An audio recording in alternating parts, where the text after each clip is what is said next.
Okay, so thank you for joining. This is the first in our series on the basics of investing and financial planning. I would have put in, a subtitle during times of crisis, but we want to stress that this is about investing and planning in any point in life. And we know that there's a lot of uncertainty in the world right now.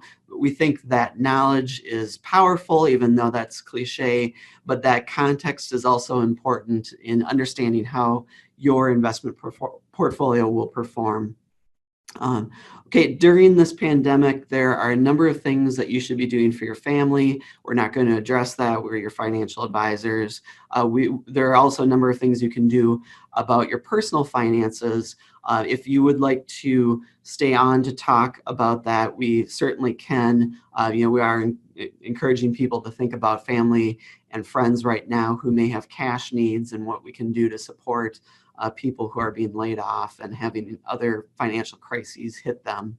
And I want to stress that we are doing what we're going to try to call office hours afterwards. So if you have questions afterwards, happy to stay on the line. Matt and I will split up. We are split up. We're trying to practice social distancing. We'll split up. We'll try to talk to you on the phone. We may have to give you a time that we'll call you this afternoon, but we'll figure it out and just go from there.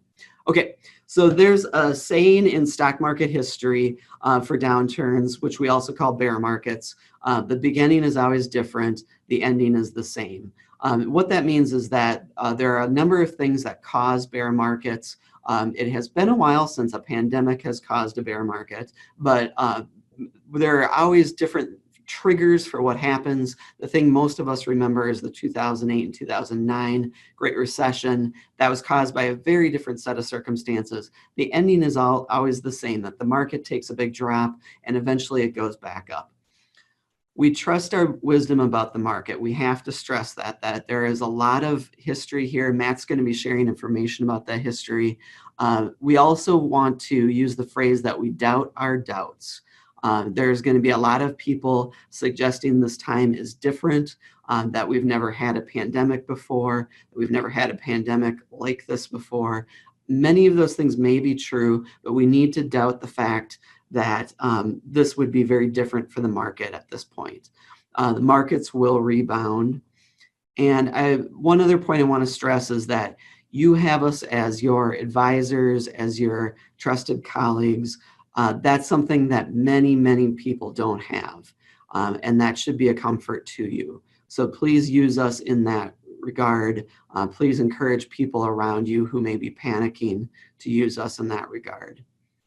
Okay, so please save your questions for the end just so that we can get through the slides. Matt's going to try to do 15 to 20 minutes of this. If you do have a question, though, that you really want to ask, please use the chat feature. That's the little button in the lower corner that lets you type in questions. I will be watching for that, and we'll try to answer those as we go if we really need to get those figured out.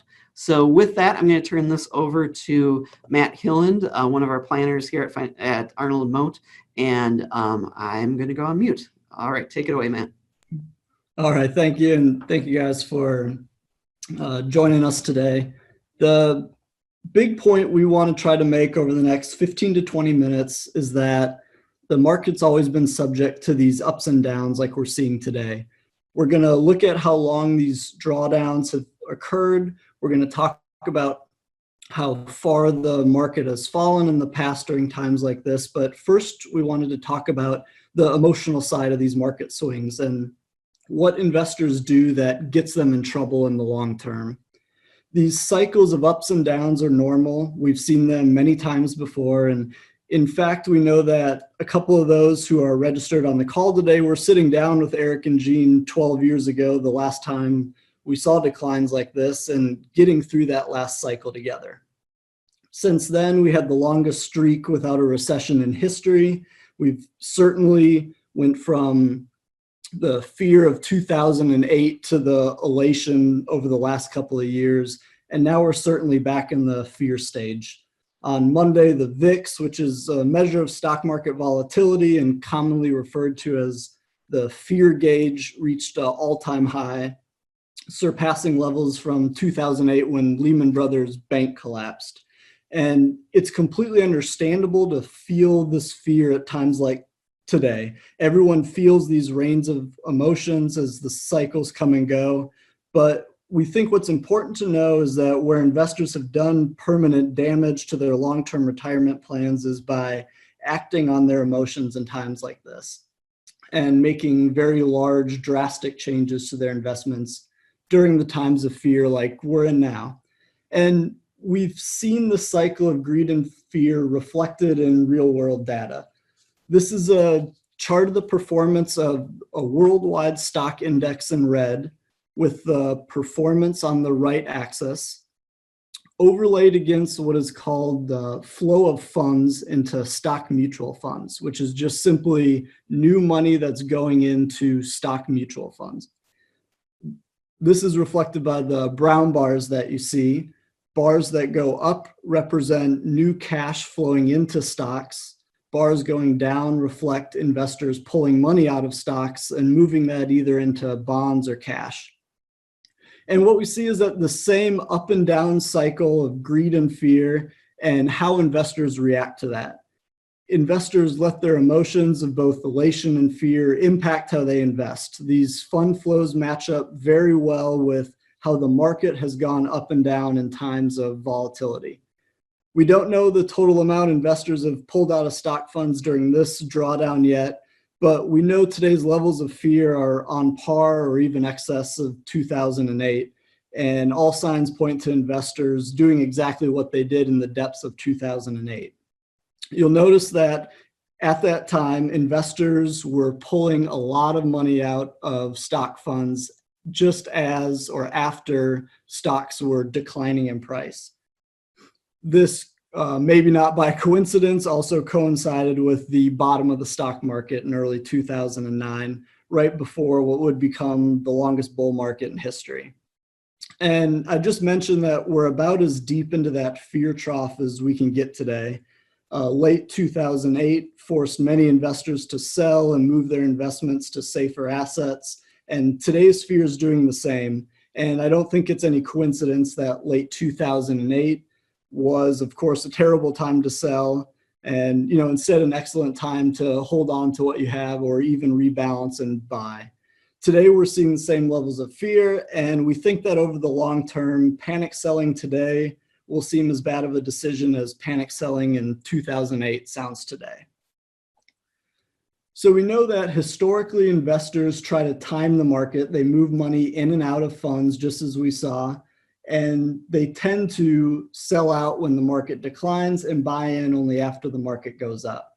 And as we've seen recently, the problem with selling during market declines is that some of the market's best days have come during times of stress and fear. We've had some bad days recently in the stock market. We've also had some very big up days recently too.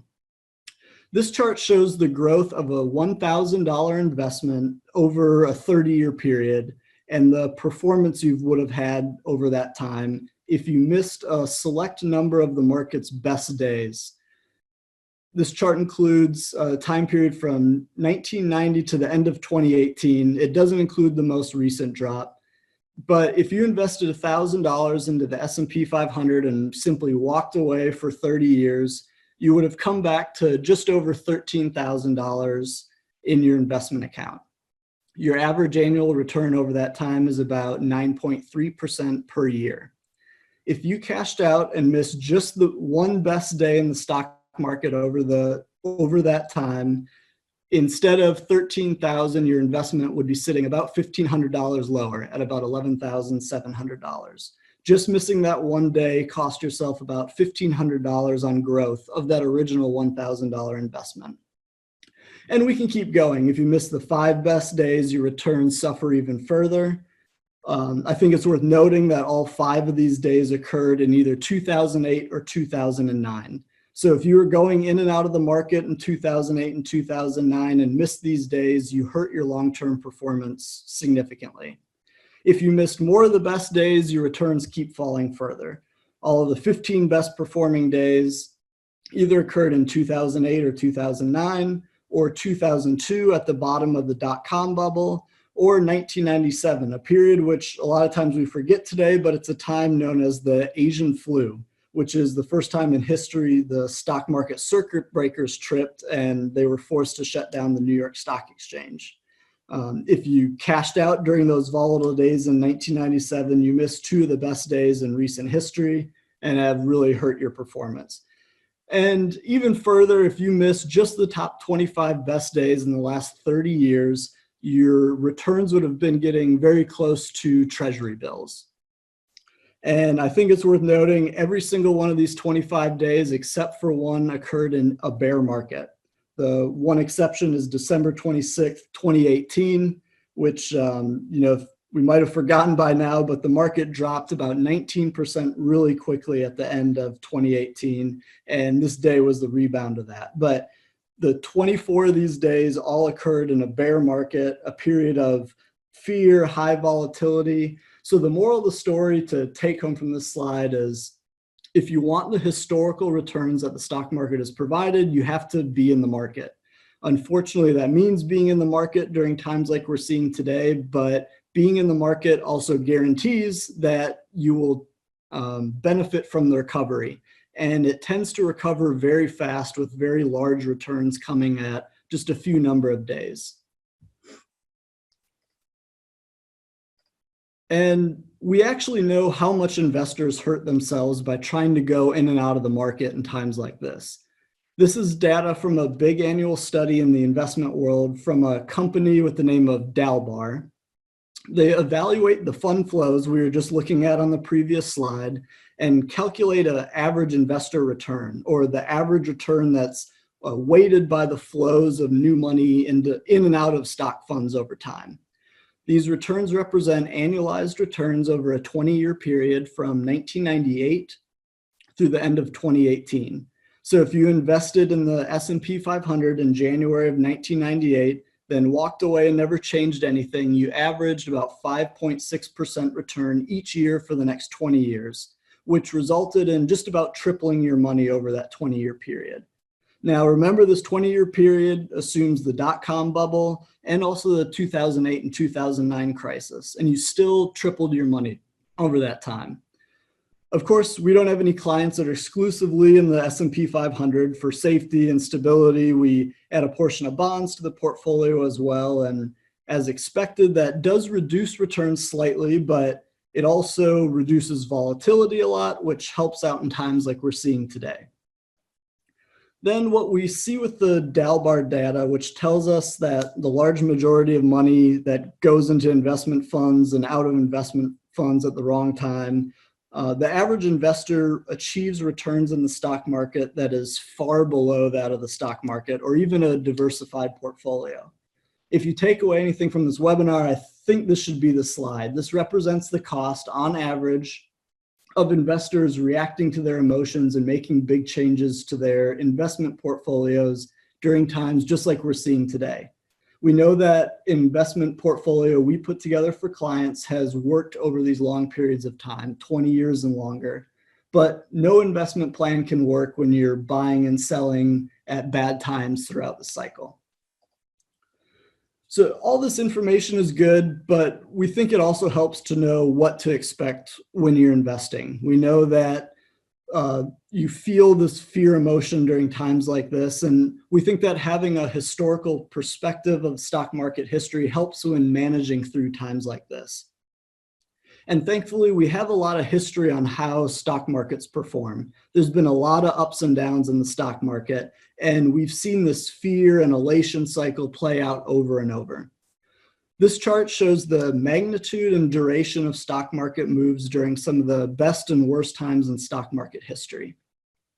The blue in the chart represents the S&P 500's historical bull markets, or times when the stock market has done well. For example, in the late 1980s until 2000, the S&P 500 rose 815% over a period of 153 months. The red in the chart represents historical bear markets, or times when the stock market has faced a significant drawdown. For example, in 2008, the stock market fell 51% over a period of 16 months. This chart has not been updated for the most recent decline yet, but we're sitting at about 28% down over 2 months right now. The magnitude of the decline of this most recent bear market is not necessarily unique in its magnitude. You can see the last 2 bear markets have been much worse than what we've experienced so far. The speed of this decline has been unique. Historically, it's usually taken a little bit more time to get to a 30% drawdown, but the magnitude is definitely on par with kind of historical average. A couple things to note from this slide. The drawdowns are always fast compared to the subsequent bull markets. The average bear market decline is 16 months in length. Bear markets are almost always violent, quick drops in the stock market. It's not unusual, like we've seen, that in a matter of months, a bear market takes away what took the bull market years to do. The average bull market is 118 months in length. They're always slower grinds higher. The old saying is that bears take the elevator and bulls take the stairs, and that's definitely what's shown here, and that's definitely what we're experiencing now. We know, as we've shown in the last few slides, despite all this turmoil and cycles between fear and elation, that investors who have stuck with a long-term plan have had great returns. But that means sticking with a plan through some very rough periods in the short term. I also think this chart helps to show why these declines feel so bad and cause so much fear in us so quickly. On average, we go almost 10 years in between bear markets. So we get used to 10 years of quiet, less volatile periods, and then all of a sudden we get plunged into a recession and a stock market decline very quickly. We know that there's been many periods of uncertainty in the stock market's history and many bear markets, but we know that the stock market has always produced good returns after these crises pass. On this slide, we're looking at returns of a 60-40 investment portfolio. That's 60% in stocks, 40% in bonds. And knowing who's on the call today, we know this is close to a typical portfolio that many of you are invested in. This is looking at 1, 3, and 5-year returns of a 60-40 portfolio after some significant events in the last 30 years. So for example, Black Monday, 1987, when the stock market fell 23% in one day, which would be equivalent to about 5,000 points on the Dow today. 1 year later, that 60-40 portfolio was up 19%. 3 years later, it was up 33%, and 5 years later, it was up 76%. More recently, the panic of 2008, a 60-40 portfolio was actually positive 1 year after the collapse of Lehman Brothers, despite how bad it got at that time, and began to rise significantly 5 years later. Notice that this represents a pretty wide variety of events, from single days of very bad events such as 9/11 to very long economic recessions like 2008. Regardless of the type of the event, the market has rebounded and produced decent returns for a long-term investor. Despite all the turmoil, a long-term investor that is stuck with their plan has achieved really exceptional returns over time. This chart shows the growth of $1 in investments since right before the Great Depression in various assets. Over the long time, stocks have performed very well. Small caps have performed the best, but it's worth noting they're also the most volatile. Stocks have done great. Bonds have done pretty well too, and maybe more importantly, provided very good ballast for times like we're seeing today and made it easier to hold that portion of stocks in your portfolio during these volatile times. And within this long-term performance is a lot of very significant events. I'm paraphrasing a Warren Buffett quote here, but he always points out that in the 20th century, we dealt with 2 world wars, one of which we appeared to be losing for a while, a dozen panics and recessions, double-digit inflation rates, the Great Depression, unemployment rates that range between 10 and 25%, and without fail, we've overcome them. And even with these obstacles and many others, the standard of living for Americans have improved significantly. And most importantly for this talk, the Dow Jones Industrial Average has gone from 66 to about 20,000 today, despite all that. Really incredible returns that long-term investors have achieved. That last chart covered a long period of time. This is an example of events over a little bit less time, just the last 50 years, that have caused really significant headlines and a lot of stock market volatility. There's been a lot of scary headlines over the last 50 years. We've seen inflation, we've seen wars, we've seen stock market crashes, we've seen terrorist attacks, natural disasters. We've put up with experts saying all sorts of really dumb things. And still over this period, which is a relatively volatile 50-year period, $1 invested in a diversified worldwide stock market index fund turned into more than $54. 50 years does sound like a lot, but it's pretty representative of the time an investor will be in the market. If you begin saving your first few dollars in your late 20s or early 30s, you will still be needing money when you're retired in your 70s and 80s. So the one thing we know is that the next 50 years or even the next 1 year will include headlines that are just as dire as some of these, but we need to know that over the long term, the world economy will bounce back and produce returns for an investor who's patient. We know that the movement of the stock market is out of our control, but there are things that we should focus on instead and spend time getting put into place today. Create an investment plan that fits your needs. We do that for our clients. We allocate your portfolios to a mix of cash, bonds, and stocks. If you're retired and withdrawing from your portfolio, you know that we keep extra cash set aside to cover your monthly withdrawals for a period of time to protect you from scenarios just like we're seeing today. Then you have a solid portion of bonds as part of your plan as well. This has provided stability relative to the moves we've seen in the stock market, especially recently. And these bonds are primarily US government bonds with a small portion of investment grade corporate bonds as well. And lastly, even the stock portion of your investments is diversified with holdings of small and large US and international companies. We're seeing a time right now when a lot of former bellwether stocks are down significantly more than the market. Boeing's down 70%. Oil stocks like Halliburton, Exxon, and BP are down between 50 and 80%. And holding a diversified portfolio of stocks has still gone down, but it has certainly insulated you from some of the worst declines that we've seen so far. We can manage your investing expenses, turnover, portfolio allocation, and taxes. We choose low-cost index funds to invest with. This keeps money in your account to grow and compound rather than going to fund managers. We keep your portfolio allocation consistent and rebalance as the market makes big moves to keep your portfolio in line.